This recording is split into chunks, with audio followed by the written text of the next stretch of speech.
आज हम यूसुफ की कहानी पर बात करने वाले हैं, लेकिन एक बिल्कुल ही अलग नजरिए से। हाँ, हमारे पास बीत इज़राइल इंटरनेशनल और गद्दी फ्रेम नोट से कुछ बहुत ही दिलचस्प विचार हैं। और ये कहते हैं कि ये सिर्फ एक पारिवारिक झगड़े की कहानी नहीं है ना? बिल्कुल नहीं, ये इसे मुक्ति का एक तरह का ब्लूप्रिंट मानते हैं। वाह, तो एक पारिवारिक ड्रामा मुक्ति की सबसे बड़ी कहानी कैसे बन गया?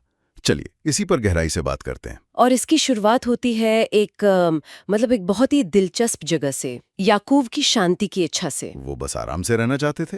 हाँ, लेकिन राशि बताते हैं कि जब भी कोई नेक इंसान शांति चाहता है तो ऊपर वाला उन्हें याद दिलाता है कि ये दुनिया आराम के लिए नहीं है। बिल्कुल, ये टिक्कुन के लिए है, सुधार के लिए। टिक्कुन, ये शब्द अपने आप में बहुत गहरा है। हाँ, इसका मतलब सिर्फ मरम्मत नहीं है, मतलब दुनिया में जो आध्यात्मिक कड़ियां बिखरी हुई हैं उन्हें उन्हें फिर से जोड़ना। तो याकूब से कहा गया कि अभी नहीं। हाँ, उनसे कहा गया मिस्र में कुछ चिंगारियां इंतजार कर रही हैं और तुम्हारा बेटा यूसुफ वो इस मिशन का केंद्र होगा। अच्छा, तो याकूब का आराम एक बड़े मिशन की शुरुआत बन गया। इन्हीं स्रोतों में एक बहुत शक्तिशाली रूपक भी है। मिद्राश तन्हुमा कहता है, याकूब आग है, यूसुफ लौ है और इसाफ भूसा है। आग, लौ, भूसा। हाँ, मुझे ये समझना है कि यूसुफ को लौ क्यों कहा गया।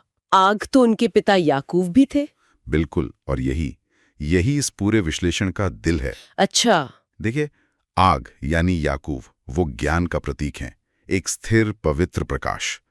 लेकिन लौ क्या करती है? वो आगे बढ़ती है, फैलती है। सही, वो उस आग की ऊर्जा को लेकर अंधेरे में जाती है, मतलब भौतिक दुनिया में, और उसे जलाए बिना रोशन करती है। तो यूसुफ वो माध्यम बने जिसने उस ज्ञान को दुनिया के हर क्षेत्र में पहुंचाया, राजनीति, अर्थव्यवस्था, सब में। बिल्कुल, दुनिया के 70 आयामों में। तो फिर यूसुफ की सारी मुसीबतें, भाइयों का धोखा देना, गुलामी, जेल, ये सब सिर्फ एक व्यक्तिगत दुख नहीं था।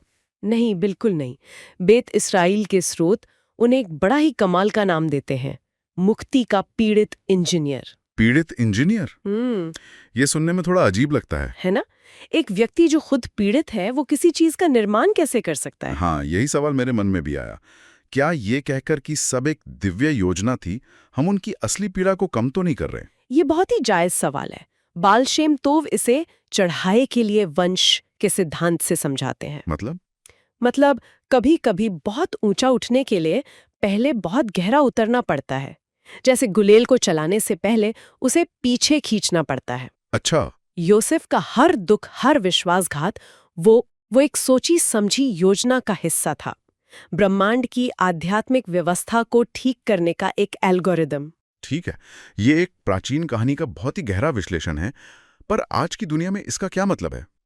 गद्दी एफ्रेम के नोट्स यहीं पर काम आते हैं। अच्छा। वो सिखाते हैं कि निर्वासन में जी रही हर आत्मा के अंदर यूसुफ की एक चिंगारी है। हर आत्मा के अंदर? हाँ, जब किसी को धोखा मिलता है, जब उसे गलत समझा जाता है, लेकिन वो नफरत में डूबने के बजाय उठकर कुछ अच्छा करता है, तो वो असल में यूसुफ की भूमिका निभा रहा है। बिल्कुल। वो अपनी उस भीतरी लौ को दुनिया में फैला रहा होता है। तो यूसुफ की कहानी कभी खत्म नहीं हुई, वो आज भी हम सब के अंदर चल रही है। सही, इसीलिए कहते हैं ओद यूसुफ चाय। यूसुफ अभी भी जीवित हैं, उनकी लौ आज भी जल रही है। और यहीं पर मैं श्रोताओं के लिए एक विचार छोड़ना चाहूंगी। जरूर। ये स्रोत बताते हैं कि मशयाख्त बेन यूसुफ को अक्सर पहचाना नहीं जाता, ठीक वैसे ही जैसे यूसुफ को उसके अपने भाइयों ने मिस्र में नहीं पहचाना था।